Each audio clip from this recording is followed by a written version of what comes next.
Hi, my name is Ahmed. I come from the glorious country of Iraq, and I'm a born Muslim. My problem is that I practiced Islam when I was... Brother, first we request questions from the non-Muslims. Once all the questions from non-Muslims are over, inshallah we'll give you a chance. Yeah, but I'm telling you my problem only. Okay. But you said you're Ahmed and you're a born Muslim. I am born Muslim. But now are you a Muslim or not? I'm agnostic.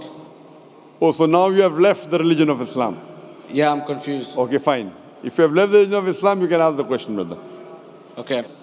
So my question is, how come I don't have the faith that you and the other Muslims have and some of my friends, even though I practiced Islam a lot and I even did Umrah, but I still do most of the sins that are forbidden in Islam, and I sometimes am lazy to do the prayer and the other subjects we have to do in Islam. I have read many books about other religions and conspiracy theories and documentaries and such. I even have seen your own videos on YouTube, and there are many questions that go around my head about Allah and the Messenger and Muslims in general. And basically the most important question is, you said in one of your debates or questions that Allah is the creator and He's uncreated. But I have realized, how can the uncreated exist? And if He exists, how can we notice Him? How can we see Him or hear Him or feel Him or know of His existence if He's uncreated in our own dimension or so? That's one of the questions. Brother Ahmed said that he is a born Muslim. He comes from Iraq. He read the Quran, he read the books, but he commits many sins. He believes maybe sometimes he's agnostic, and he's lazy for praying. Brother, before I answer your main question, if you do sins and if you're lazy for praying, that does not make you a non-Muslim. As long as you believe that praying is fard, sometimes you miss, it's a sin. It's a major sin that you sometimes don't pray, but that doesn't make you a non-Muslim. If you say praying is not required, then you're doing kufr.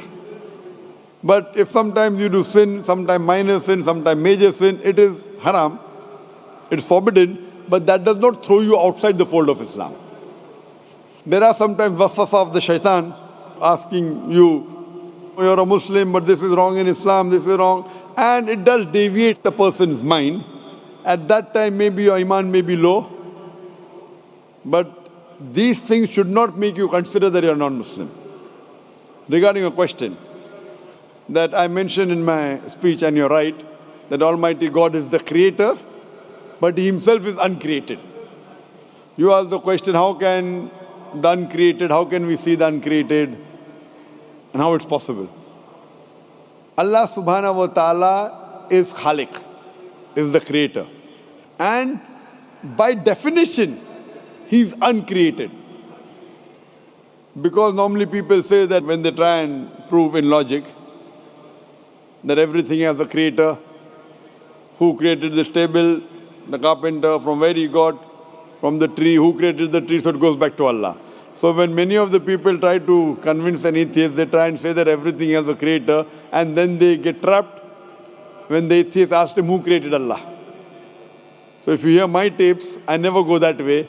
I ask the atheist that how did you come to know about the universe? How did you come to know about the functioning of the stars, of the sun? And he says, and goes back, that the creator. So it's the vice versa. So if you know how to deal with logic, you don't trip over this problem with the atheist trap, the Muslims or the believers, by saying who created Allah. By definition, Allah is uncreated. And if you ask the question, who created Allah? If you have heard my tapes, I give the reply. That suppose a person comes and says that my brother John. Yeah, I know, I saw that, I heard that's funny, but I mean, how does he exist if he's uncreated? Not that is Allah. Yeah. That's the difference between you and Allah. How does he exist means he was existing. He doesn't have a beginning. You and I have a beginning, that's human being. So that is the difference between us and Allah. You can't say that Allah has to be like us. If Allah is like you and me, why should we worship Him? I see, but have you heard of the phenomenon, the Big Brother? used by various orders and political agendas to control the people and such by implementing it into multiple gods, and then later on it became a monotheistic religions all over the world to make it easier for Big the Brother, people to... sorry, I've never heard of the religion Big Brother. It's not a religion. It's like a theory, an idea, basically. For What does it say? Yes? What does this idea say? What does it say? Is that when you have a big brother, it's easier for you to live life. When you have someone watching you the whole time, understanding you the whole time, protecting you the whole time, being with you the whole time, and you can talk to him, although he never talks to you back, maybe in your dreams, due to your mind and such, it's easier for you to live. While a human who does not have a big brother and is not easily controlled into doing so and is having complete freedom is a danger for the major ruling powers and such. What does this say? I don't understand. Big Brother may be the Big Brother, may not be the... What does it have to do with Islam and God? What does it have to do? Because basically Allah is watching you the whole time. So you want to say that Allah is like a big brother? Indeed, you use him for your protection so you won't be scared. You know what I mean? See, this is the hypothesis. Hypothesis. If you have heard, how do I convince an atheist? If you have heard my answer, that you said that you're agnostic, you're atheist. Yeah. So first thing I do to an atheist is I congratulate him. What? I congratulate him. Have you heard my answer of atheist? Yeah, you congratulate them and stuff. But I haven't seen your debates with the atheist. I just saw your answers on some questions. Fine, so you haven't seen the answer of atheist? No, but I've seen your debate with David William Campbell. And David William Campbell is not an atheist. Yeah, yeah. Now when an atheist tells me he does not believe in God like your theory of Big Brother, yeah, and if you believe in that theory, I will ask you, first thing I do to the atheist, I congratulate him. You know why? Yeah, because they think and they don't follow what their parent does and such stuff like that. No. I congratulate him because he is not doing blind belief. The other people are doing blind belief. He is a Christian because father is a Christian. He is a Hindu because father is a Hindu. Most of the Muslims are Muslim because father is a Muslim. He is thinking. He says there is no God. He has said the first part of the Islamic Shahada, La ilaha. The reason I congratulate him is because he has said the first part of the Islamic Shahada, Islamic Creed, La ilaha. The only thing I have to do is illallah, which I shall do inshallah. So if you have heard my answer, an atheist becomes an atheist because he believes in science, he believes in logic.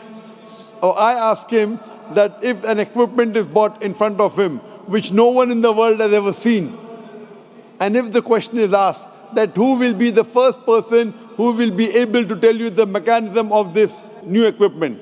What is the answer? Of course, he's going to tell you the producer or the maker of this equipment. Creator, producer, maker. So when we ask him questions that how did this universe come into existence, he will talk about the Big Bang. This what we're going to talk is already mentioned in the Quran 1400 years ago in Surah Anbiya chapter number 21 verse number 30. Avalam yaral lazina kafaru anna samawati wal arda kanat ratkum fataknahuma. Do not the unbelievers see that the heavens and the earth were joined together and we clove them asunder. This what you came to know 50 years back is mentioned in the Quran 1400 years ago. Who could have mentioned that? Well, in various civilizations in like 2000 or 5000 BC before Islam came or Christianity itself, there was various civilizations that are good in astronomy and they know more about our solar system than we do now, sadly. Brother, your knowledge of science is little, not in-depth. I do agree. There are certain things which were known as hypotheses. For example,